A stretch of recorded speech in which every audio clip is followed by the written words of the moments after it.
Assalomu alaykum do'stlar. Bugun sizlar bilan tester to'g'risida ma'lumotlar olamiz. Tester o'zi nima ish qiladi, kimga kerak? Tester oddiy elektrik yoki boshlang'ich endi bu sohaga kirayotgan injener elektrik yoki mukammal professor elektronchiklari eng yaqin do'sti. Bu orqali ko'p ishlar hal qilsa bo'ladi. O'zi bittagina, lekin ko'p ishlarni qilib beradi. Misol uchun, mana prosta tester to'g'risida tanishib olsak, displeyi bo'ladi, korpusi, qulog'i buriydigan va uni taniydigan funksiyalari. Har bir funksiya o'zining ramkasi bor. Mana oq chiziq ko'ryapsizlar. Bu bitta oddiy funksiya. Mana qizil ichida mana chiziqcha to'cha bu oddiy funksiya. Bu shunaqa o'zining funksiyalari bor. Yana har bir ramkaning ichida diapazonlar bor. 200 milli, 2000 milli, 20, 200, 600, butun 600, 200. Endi keyingi masalasi bu uning shupi. Ya'ni bizga signalni ulab tekshirish uchun uni shuplari bor. Xo'p. Birinchi o'rinda soat strelkasi bo'ylab ishlaymiz. Va mana to'lqinni anaqasi rasmi bor. Va to'lqin. Bu переменный напряжение tekshirish uchun, ya'ni o'zgaruvchan tok tekshirish uchun. Bizning rozetkamiz 220 volt, 220 bo'lgani uchun 200 kichkina diapazon, shuning uchun 600 ga qo'yib tekshiramiz. 200 ga qo'ysak, 200 voltdan kichkina diapazondagi kuchlanishlarni tekshiramiz.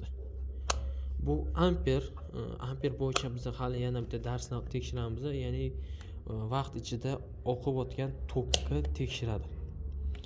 Bu diapazon qaranglar, amper postoyankani 200 mikroni 2000 mikro, 20 milli, 200 milli ampergacha mana shu diapazonni tekshiradi.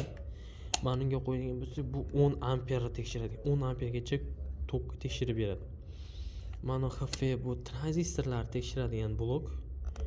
Mana esa diodni tekshiradi. Diodni sog'lom, nosog'lom, ya'ni soz, nosozligini bildiradigan. Endigi blok mana qizil ramkaning ichida mana ohm belgisi turibdi. Ot taqasiga o'xshagan. Bu bizada qarshiligini tekshiradi. Diapazon 200 ohm, 2000 ohm, 20 kilo ohm, 200 kilo ohm, 2000 kilo ohm. Ketdi. Endi volt, bizada volt kuchlanishimiz bu postoyanka deganda bildiradi. Mana volt переменка o'zgaruvchan, bu postoyanka o'zgarmas. O'zgarmasda biz ko'p ishlatamiz kichkina kuchlanishlarda. Shuning uchun diapazon kichkina. 200 millivolt, 2000 millivolt, 20 volt, 200 volt, 600 volt. Shunga qarab, qaysi bir diapazonga to'g'ri keladigan bo'lsa, o'shanga qo'yib ishlatamiz. Har doim esingizda bo'lsin. Siz o'lchamoqchi bo'lgan kuchlanishdan qo'yayotgan diapazoningiz katta bo'lsin. Agar 12 volt tekshirmoqchimisiz, 20 ga qo'yasiz. 48 voltni tekshirmoqchimiz 200 ga qo'yasiz. 220 ni tekshirmoqchimiz 600 ga qo'yasiz. O'shanda tester sizga uzoq muddat xizmat ko'rsatadi. Sizda savol bo'lishi mumkin, men bilmayman-ku diapazonni. Bilmaydigan bo'lsangiz, imini kattadan boshlaysiz. 600 voltdan boshlaysiz, mana qanday sifra paydo bo'ladi. Demak, katta diapazon qo'yibman, ya'ni 0.1 bo'lib qoladi. Keyin 200 ga qo'yasiz, 20 ga qo'yasiz, mana 0 ko'tarilyapti.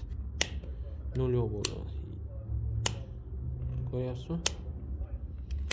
Mana shunday qilib sizlar tekshirsanglar bo'ladi. Bugun sizlar bilan tester haqida qisqacha ma'lumot oldik. Sog' bo'linglar.